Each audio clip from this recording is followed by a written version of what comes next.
Punten Buya, ada pertanyaan lagi dari jamaah online. Katanya, bagaimana jika sholat dilakukan terburu-buru? Oke, baik. Bismillahirrahmanirrahim. Terima kasih kepada yang bertanya secara online. Sholat terburu-buru. Saya teringat sebuah riwayat, at-ta'anni minallah wal ajalah minasyaitan. Apik, hati-hati, menjalankan dengan tenang, itu adalah anugerah dari Allah ke dalam hati manusia.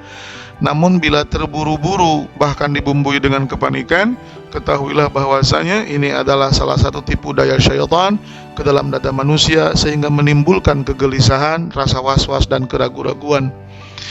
Adapun mengenai terburu-buru dalam sholat, sangat disayangkan. Kenapa? Karena pernah Rasul Shallallahu Alaihi Wasallam di majelisnya para sahabat, beliau mengajarkan, idza qamal 'abdu fi salatihi, idza qama, apabila berdiri siapa al-'abdu, seorang hamba, fi salatihi, di dalam salatnya, dzurra, maka ditaburkan apa? Albirru, kebajikan, ala ra'sihi, atas kepalanya sepanjang dia berdiri, hatta yarka'a, sehingga dia turun ruku'. Maka kalau sebentar dia berdirinya, maka sedikit pula kebajikan yang dia dapatkan dari janji Allah. Berbeda apabila dia panjangkan, sehingga dia tidak terburu-buru. Kemudian dia ruku'. Apakah berhenti kebaikan yang Allah berikan?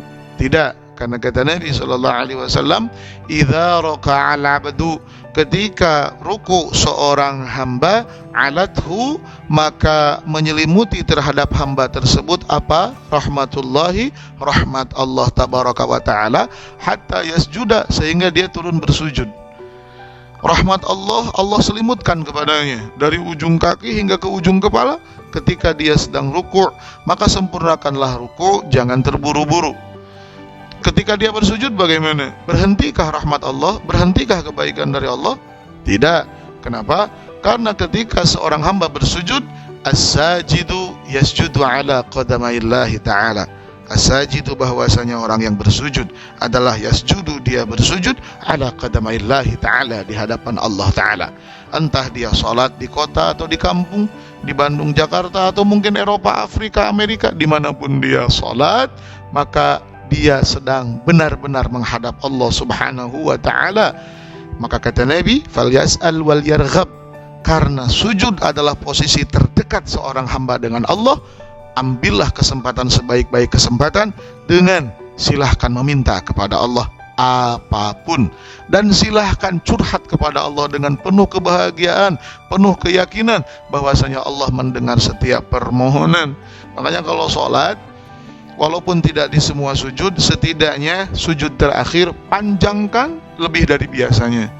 Jadi selepas membaca subhana rabbiyal a'la atau subhana rabbiyal a'la wa bihamdi 3 kali atau 11 kali, tambahkan dengan minta kepada Allah ampunan dosa dan perkenan taubat sebelum mati dan husnul khotimah. Seperti misalnya dengan redaksi Rabbi tub alayya qoblal maut wa as'aluka husnal khotimah. Dan boleh juga mendoakan orang tua, mendoakan guru, bahkan disebut namanya.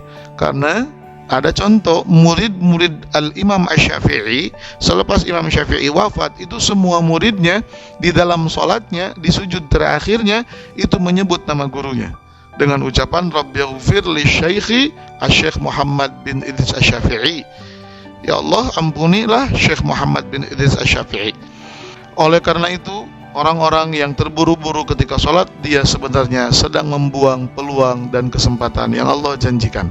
Dan posisi terdekat seorang hamba dengan Allah adalah ketika Sujud. maka sempurnakanlah sujudnya. Eces? Eces. Eces.